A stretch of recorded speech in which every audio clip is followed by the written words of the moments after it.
Ya, selamat datang di perkuliahan interaksi obat. Untuk hari ini ya akan saya jelaskan dari materi sebelumnya, ya, dimana kita lihat di sini bahwa salah satu dari mekanisme kerja interaksi farmakodinamik adalah interaksi secara antagonistik. Kita lihat di sini bahwa agonis reseptor dan juga interaksi antara reseptor agonis dan antagonis ada beberapa klasifikasi, di mana sebelumnya sudah saya jelaskan tentang naloxon, di mana kita kata bahwa naloxon merupakan antidot ya untuk opioid, ya, dimana seseorang yang mengalami overdose opioid maka dapat diberikan antidot naloxon, dimana mekanisme kerjanya berlawanan dengan mekanisme kerja morfin, ya. Kemudian di sini akan kita lihat juga ada beberapa antagonis yang secara fungsional, di mana di sini melibatkan efek yang berlawanan dari dua obat secara fisiologi. Di mana kita ketahui contohnya adalah glukokortikoid, ya, di mana obat-obatan glukokortikoid seperti halnya dexamethasone ini memiliki efek hiperglikemia. Oleh karena itu makanya kita ketahui bahwa untuk obat-obat kortikosteroid itu sangat kontraindikasi bagi penderita diabetes, ya, karena bisa menyebabkan peningkatan kadar glukosa darah, sehingga efeknya ini sangat berlawanan dengan obat-obat hipoglikemik. Nah, di sini mekanisme selanjutnya untuk interaksi secara farmakodinamik adalah pada mekanisme transport obat, ya, pada perubahan dari mekanisme transport obat. Kita lihat di sini, ya, ini merupakan merupakan mekanisme terbentuknya pada sistem saraf noradrenergik atau norepinefrin, di mana di sini, ya, reseptor, ya, dari beberapa obat itu berkompetisi pada setiap pengambilan, ya, uptake pada mekanismenya seperti pada sistem saraf noradrenergik, di mana kita ketahui di sini secara tidak langsung, ya, obat-obat simpatomimetik seperti golongan amfetamin, ya, ini golongan amfetamin ini memerlukan untuk pengambilan kembali ke dalam sistem saraf noradrenergik, ya, untuk pelepasan noradrenalin ataupun norepinefrin, ya. Kita lihat di sini, ya, untuk yang bertanda hijau ini merupakan neurotransmitter norepinefrin, sedangkan di sini merupakan metabol inaktif, ini merupakan sistem saraf dari simpatomimetik, di mana pelepasan dari norepinefrin ini seharusnya akan diambil kembali masuk ke dalam sistem saraf ke dalam sistem saraf simpatik, ya, karena dengan banyaknya neurotransmitter dari norepinefrin akan menyebabkan gangguan fungsi, ya, seperti pada sistem saraf simpatik. Nah, kita lihat di sini juga, ya, ada beberapa senyawa penghambat sistem saraf adrenergik, ya, ataupun simpatomimetik, ya, seperti contohnya guanetidin, ya. Guanetidin merupakan obat antihipertensi, di mana dia pada obat ini menginginkan adanya uptake ke dalam sistem saraf untuk menghasilkan efeknya, ya, dimana di sini merupakan mekanisme dari pengambilan kembali adrenalin ataupun norepinefrin.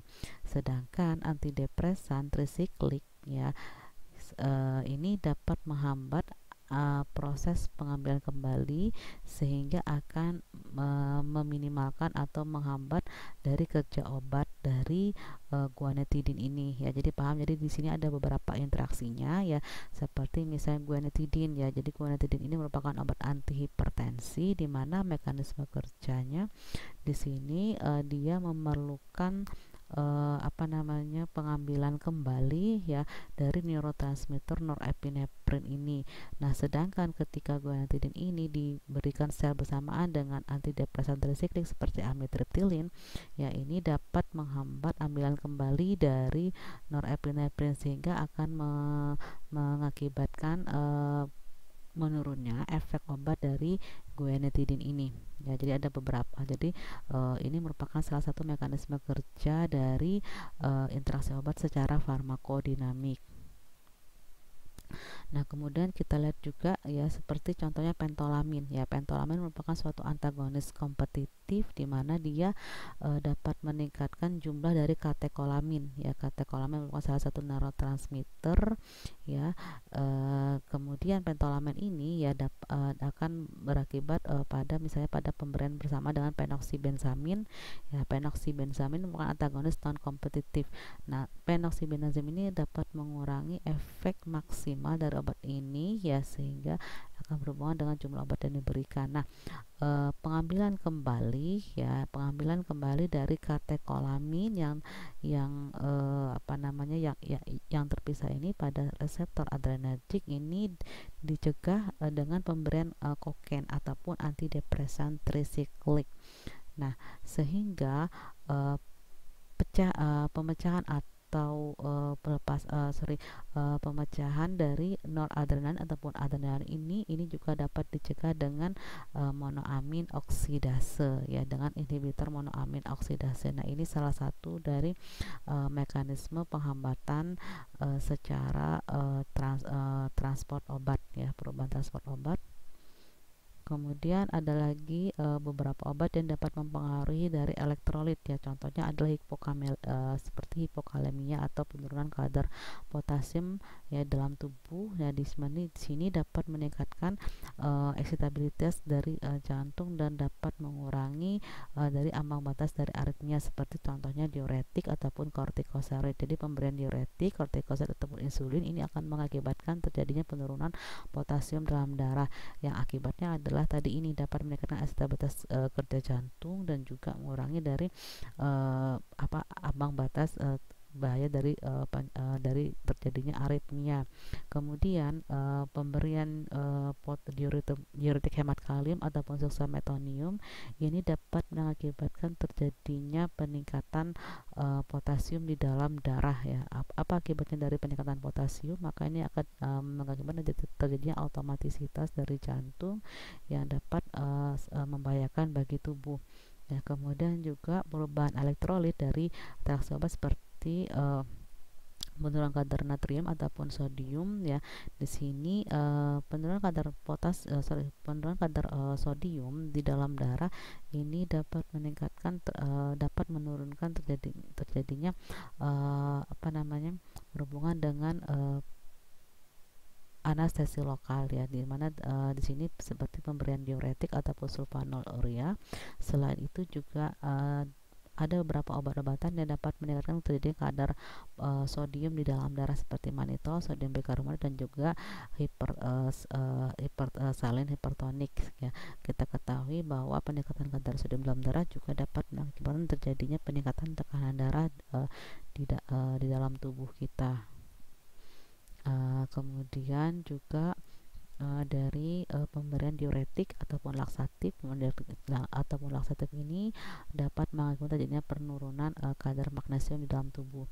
Selain itu juga ada lagi pemberian magnesium sulfat ya. Dengan pemberian magnesium sulfat ini juga akan mempengaruhi kadar kadar magnesium dalam tubuh, di mana kita ketahui bahwa peningkatan terjadi magnesium dalam tubuh akan memiliki efek transmisi neuromuskular ya, di mana seperti misalnya pada infus magnesium ya, ini memiliki interaksi cukup signifikan dengan senyawa anestesi yang dapat memicu terjadinya efek